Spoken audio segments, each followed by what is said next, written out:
Hello to all, good morning, welcome to उद्दूवाला। नई video में लेकर आ गए हम corrosion, rancidity, endothermic reactions, exothermic reactions और भी बहुत कुछ। ठीक है।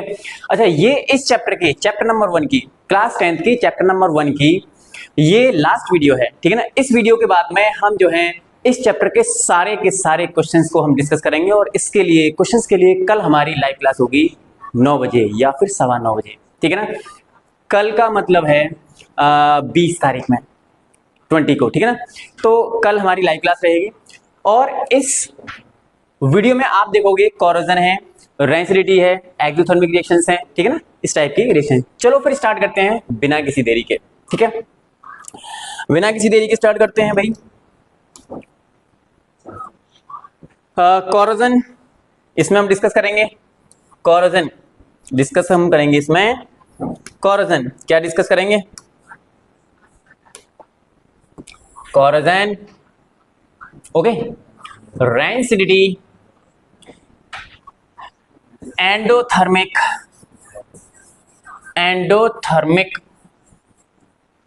रिएक्शन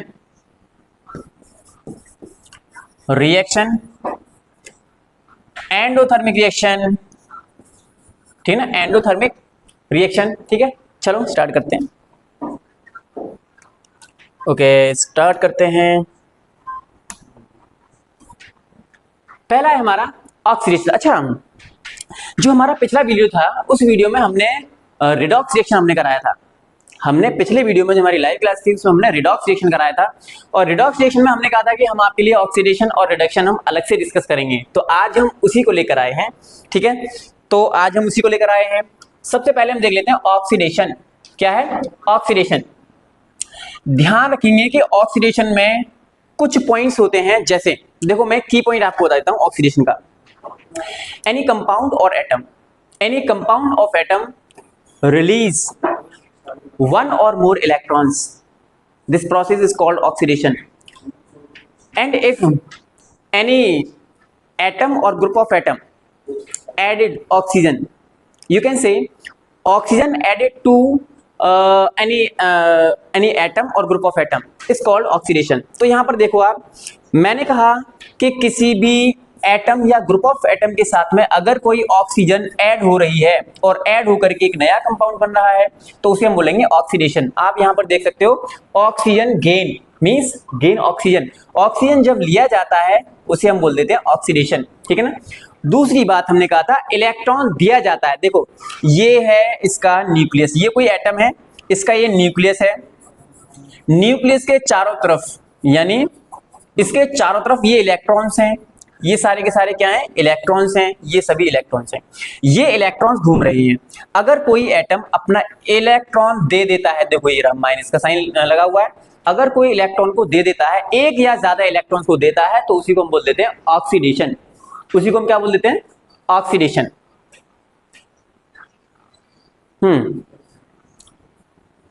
तो हमने दो बातें बताई ऑक्सीडेशन के लिए, adding of oxygen and releasing of electrons, both are oxidation. Okay, देखो इधर, ये जो इलेक्ट्रॉन लॉस है ये मॉडर्न डेफिनेशन है। अच्छा, जो पहले जो पढ़ाया जाता था वो पढ़ाया जाता था adding of oxygen is called oxidation. Okay, but फिर बाद में क्या हुआ कि भाई ऑक्सीडेशन भी हो रहा था और ऑक्सीजन ऐड भी नहीं हो रहा था।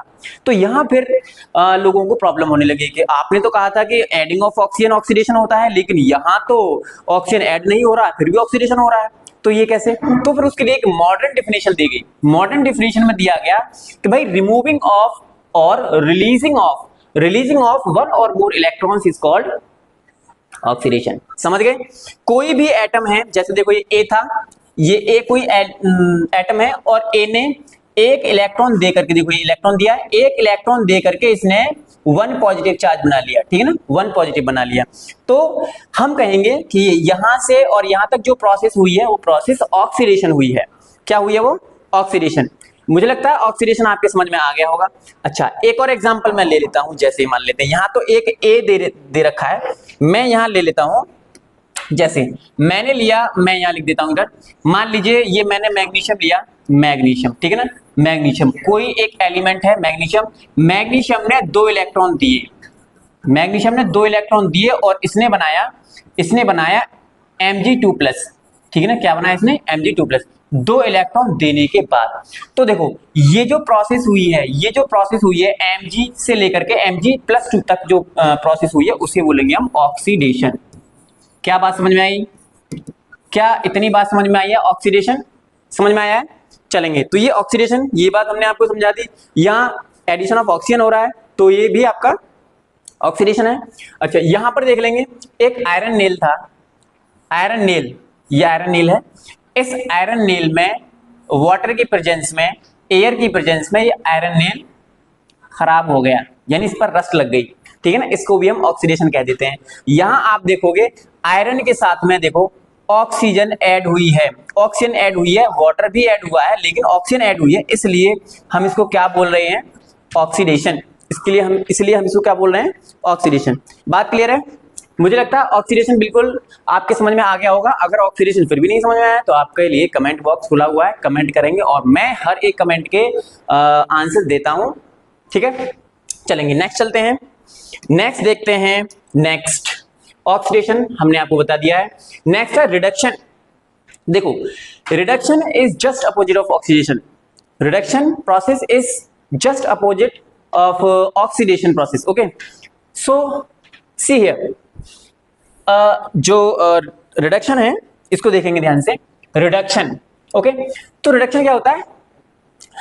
जब हमने ऑक्सीडेशन की बात की थी तो ऑक्सीडेशन में क्या था, gaining of, adding of oxygen, तो यहां होगा removing of oxygen. Okay, removal of oxygen. अच्छा, वहां हमने यहाँ पे एक चीज और है, एडिंग ऑफ हाइड्रोजन। अच्छा, ये डेफिनेशन जो पुरानी डेफिनेशंस हैं जो हर जगह अप्लाई नहीं होती हैं। अच्छा, जो मॉडर्न डेफिनेशन है उसके बारे में थोड़ा देख लेंगे। गेन ऑफ इलेक्ट्रॉन्स, देखो उसमें क्या था, जैसे उसमें भी एक हमने न्यूक्लियस दिखाया था, ये न्यूक्लियस है, ठीक है ना, ये है न्यूक्लियस जिस पर पॉजिटिव चार्ज होता है, ठीक है ना, ये आपका न्यूक्लियस है और इसके चारों तरफ ये इलेक्ट्रॉन्स घूम रहे हैं, ठीक है ना, इलेक्ट्रॉन रिवॉल्व कर रहे हैं, ठीक है। तो क्या होगा, ये देखो ये इलेक्ट्रॉन है, तो ये इलेक्ट्रॉन क्या है, ये देखो बाहर से इलेक्ट्रॉन आया है, यानी इस एटम ने बाहर से एक इलेक्ट्रॉन लिया है, तो बाहर से आया है, इसलिए हम कहेंगे इसे गेन ऑफ इलेक्ट्रॉन्स। तो जब when any atom or group of atom gain one or more electrons is called reduction, ठीक है ना, ये मॉडर्न डेफिनेशन है, ठीक है ना।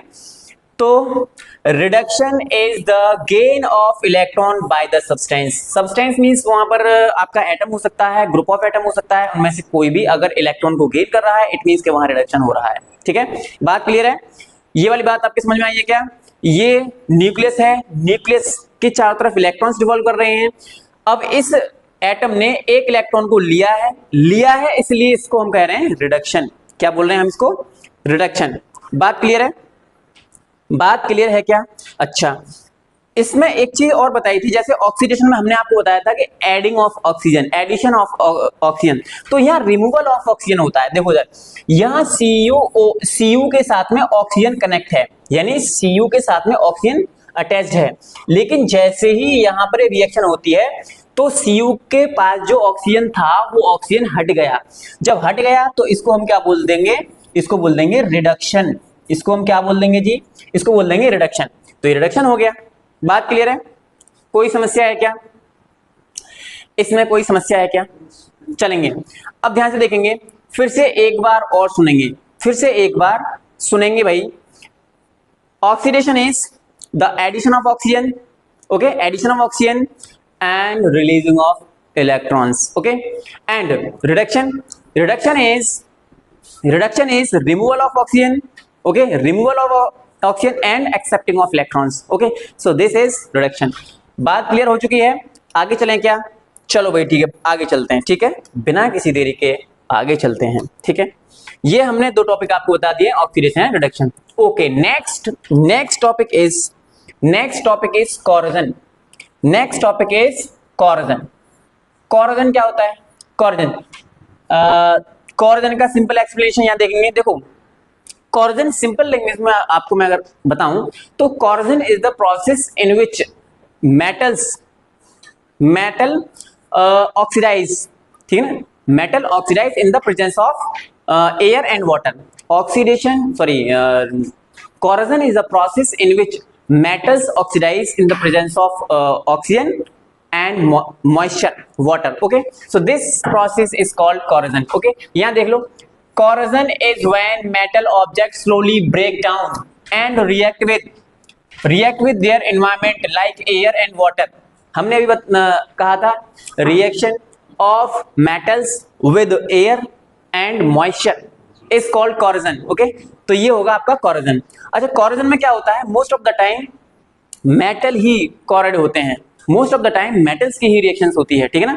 तो यहां पर आप देखेंगे ये आयरन नेल है, आयरन नेल को हमने खुला छोड़ दिया, कहां छोड़ दिया? एनवायरनमेंट में। जब हमने एनवायरनमेंट में छोड़ दिया तो वहां पर एयर है, मॉइस्चर भी है, तो वो जो है एयर और वाटर से रिएक्शन करके वो कोरेड हो जाएगा, मतलब खराब हो जाएगा, गलना शुरू कर देगा और रस्ट बन जाएगा, ठीक है ना। ये देखो आयरन नेल किस तरह का बन गया है ना। तो ये इस प्रोसेस को, यहां से यहां तक की जो प्रोसेस है उसको हम बोल देंगे कोरोजन। डेफिनेशन को फिर से सुन लेंगे और फिर से सुन लेंगे, क्या इसको बैक करके भी देख सकते हो आप, है ना। तो corrosion is the process in which metals react with oxygen and moisture and form rust is called corrosion. Okay, यहाँ पर आप देख सकते हो ये आयरन नेल खराब हो गया है, देखो यहाँ पर ये चेन्स हैं, की है और ये कार है ना, ये खराब हो गई है किसकी वजह से?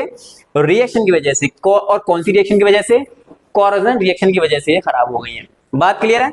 चलेंगे इधर देख लेंगे, ये आयरन बार है, आयरन कोई भी एक आयरन का टुकड़ा रखा हुआ है, उसे हमने वाटर मतलब खुला छोड़ दिया था, तो वहां पर मॉइस्चर है और वहां पर एयर है और वो रखा रखा कैसा हो गया? खराब हो गया, जंग लग गया, ठीक है ना। इसको देखो क्या लिखेंगे? जंग लगना, या फिर इसको बोलेंगे रस्टिंग। बात क्लियर है? तो ये पूरी की पूरी प्रोसेस, ये पूरी की पूरी प्रोसेस क्या होगी? कोरोजन। बात क्लियर है? कोई समस्या है क्या? ओके, अच्छा, इस कुछ इफेक्ट्स और प्रिवेंशंस रहते हैं, ठीक है। और इफेक्ट की बात कर लें तो इसके most of the time negative effect रहते हैं, ठीक है ना। यानी कि जो मेटल्स हैं वो कोराइड होती हैं और खराब होती हैं, जंग लग जाती है, वेस्ट हो जाता है ना। तो इसके कुछ प्रिवेंशंस भी हैं। प्रिवेंशन के बारे में हम आप जो है कमेंट करना तो हम उसका आंसर देंगे, ठीक है ना। प्रिवेंशन वैसे हम कुछ बता देते हैं, जैसे हमें आयरन को प्रिवेंट करना हो रस्ट लगने से, ठीक है ना, तो आप इसमें पेंट कर देते हो, ठीक है ना। जो ग्रीस है, ग्रीस लगा देते हो, ऑयलिंग कर देते हो, है ना, इलेक्ट्रोप्लेटिंग कर देते हो, तो ये सारे के सारे प्रिवेंशन है कोरोजन के। ओके, नेक्स्ट चलते हैं, नेक्स्ट चलते हैं। Next is rancidity. Okay, next is rancidity. Next point is rancidity. Okay, rancidity is also a oxidation. Okay, so oxidation of food items containing oil and fat. Okay, rancidity is the oxidation of food items containing oil and fat. ऐसे food items का खराब होना, oxidise होना, जिनमें oil and fat present रहता है, उसको हम बोल देते हैं rancidity. देखेंगे इधर, what is rancidity? The chemical breakdown of fat oil leading to unpleasant odour and flavour. यानी कि जो फूड आइटम है जिनमें ऑयल एंड फैट है वो खराब, उसके खराब होना और उसमें से अनप्लीजेंट ऑर्डर का क्रिएट होना, ठीक है ना, और उसमें एक अलग टाइप का फ्लेवर आ जाना को ही हम क्या बोल देते हैं? rancidity. ध्यान रहे, यहां पर आपको बहुत ध्यान रखने वाली बात यह है, यहां ऐसे फूड आइटम होंगे जिनमें ऑयल एंड फैट जरूर होगा, ठीक है ना। ऐसे फूड आइटम्स होने चाहिए जिसमें ऑयल एंड फैट होना चाहिए। अगर उसमें ऑयल एंड फैट नहीं है और वो खराब हो रहा है, इट मींस कि वो rancidity नहीं है। rancidity तभी होगी जब उसमें कोई ऑयल होगा या कोई फैट होगा, घी होगा, ऐसा कुछ होगा, तभी वो rancidity होगी, ठीक है ना। देखो इधर, यहाँ पर ये कुछ डायग्रामेटिक दिखाया गया है, फैट है ना, फैट को ऐसे ही खुला छोड़ दिया है, ठीक है ना, खुला छोड़ दिया है। जब हमने खुला छोड़ दिया है तो वहां पर टेम्परेचर की वजह से, बैक्टीरिया की वजह से उसमें जो है उसके फ्लेवर में चेंज आ जाता है, ठीक है ना, उसके टेस्ट में चेंज आ जाता है, या हम कह सकते हैं सड़ जाता है, ठीक है ना, खराब हो जाता है, उसी को हम क्या बोल देते हैं? rancidity, ठीक है ना। और ये rancidity हर उस एक आइटम्स में होती है, जैसे देखो आमंड है, नट्स है ना, और ये जो है चीज है ना, बटर है, तो ये जो है जब खराब होते हैं तो इसी को हम क्या बोल देते हैं? rancidity. इसकी डिफाइन हमने पहले ही बता दिया है, ठीक है। तो इसके बारे में मुझे लगता है आपको समझ में आ गया होगा, और फिर भी नहीं समझ में आया तो कमेंट बॉक्स याद रखना, ठीक है। चलो भाई नेक्स्ट चलते हैं। Next is exothermic reaction. इसके बारे में पहले हम डिस्कस कर चुके हैं, इसके बारे में हम पहले ही डिस्कस कर चुके हैं। Exothermic reaction. एक्सो मतलब एग्जिट आउट, थर्मिक मतलब हीट, है ना। यानी कि ऐसी रिएक्शंस सुन लेंगे, the reactions in which heat is release during और after the reaction. Okay, heat is release during और after the reaction is called exothermic reaction. ऐसी रिएक्शन जिनमें कोई रिएक्शन हो रही है, जैसे देखो ये फ्यूल है, ऑक्सीजन की प्रेजेंस में रिएक्शन हो रही है, ठीक है, तो बनाएगा carbon dioxide, water and heat, light. क्या प्रोड्यूस कर रहा है? Heat and light. तो रिएक्शन के टाइम पर या रिएक्शन के बाद में अगर हीट प्रोड्यूस हो रही है, रिलीज हो रही है, तो समझ जाओ कि वो रिएक्शन आपकी कौन सी होगी? एक्सोथर्मिक रिएक्शन होगी, जिसमें सबसे अच्छा एग्जांपल होता है कंबशन। ठीक है ना, कंबशन जो है सबसे अच्छा एग्जांपल होता है। तो देखो यहाँ पर फ्यूल का क्या हो रहा है? कंबशन हो रहा है। फ्यूल का क्या हो रहा है? कंबशन। फ्यूल मतलब क्या? फ्यूल मतलब वही चीज जो आप जला सकते हो, जैसे पेट्रोल, डीजल, लकड़ी, ये सब चीजें क्या है? फ्यूल हैं। इन फ्यूल को अगर ऑक्सीजन की प्रेजेंस में जलाते हैं तो हमारे लिए हीट प्रोड्यूस, मतलब हीट मिलती है हमें। ठीक है ना, अगर हीट मिल रही है तो समझो वो एक्सोथर्मिक रिएक्शंस हैं। ठीक है, बात क्लियर है क्या?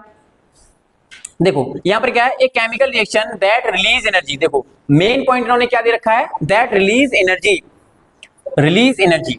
ठीक है, देखो यहां दे रखा है दैट रिलीज एनर्जी, ऐसी रिएक्शन जो कि एनर्जी को रिलीज करे हीट या लाइट की फॉर्म में, तो उसे हम बोलते हैं एक्सोथर्मिक रिएक्शन। ठीक है, अच्छा, रिएक्शन के बाद में या रिएक्शन के टाइम पर जो उसके चारों तरफ का वातावरण रहता है, सराउंडिंग्स रहती है, वो गर्म हो जाता है। ठीक है ना, क्या हो जाता है? गर्म हो जाता है। ठीक है, बात क्लियर है क्या? ओके, आगे चलें क्या? देखो यहां पर ये क्या हो रहा है? लकड़ियां जल रही हैं, लकड़ियां जलने से देखो क्या यहां पर हीट रिलीज हो रही है। क्या हो रहा है इसमें? हीट रिलीज हो रही है। देखो इधर ये हीट निकल रही है, निकल रही है नहीं निकल रही? देखो इधर ध्यान से, ये हीट निकल रही है। जब हीट और लाइट निकल रही है तो इस रिएक्शन को हम बोल देंगे एक्सोथर्मिक रिएक्शन। बात क्लियर है? चलेंगे और आगे चलते हैं फिर बिना किसी देरी के। ठीक है ना, आगे चलते हैं। नेक्स्ट है endothermic reaction. Endothermic reaction is the just opposite of exothermic reaction. जो एंडोथर्मिक रिएक्शन है वो एक्सोथर्मिक रिएक्शन की जस्ट अपोजिट है। वो क्या है? वो एक्सोथर्मिक रिएक्शन की जस्ट अपोजिट रिएक्शन है। यानी ऐसी रिएक्शन जिसमें हीट या एनर्जी कहें थे, सिंपल वे में हम कहेंगे एनर्जी। अगर एनर्जी एब्जॉर्ब हो रही है, देखो इधर energy absorbed from the surrounding, ऐसी रिएक्शन जिसमें एनर्जी एब्जॉर्ब हो रही हो, तो हम कह सकते हैं the reaction in which energy is absorb during और after the reaction. Okay, before reaction भी कह सकते हो, बिफोर द रिएक्शन। ठीक है ना, तो इसमें मेन पॉइंट है हीट एब्जॉर्ब होगी। हीट क्या होगी?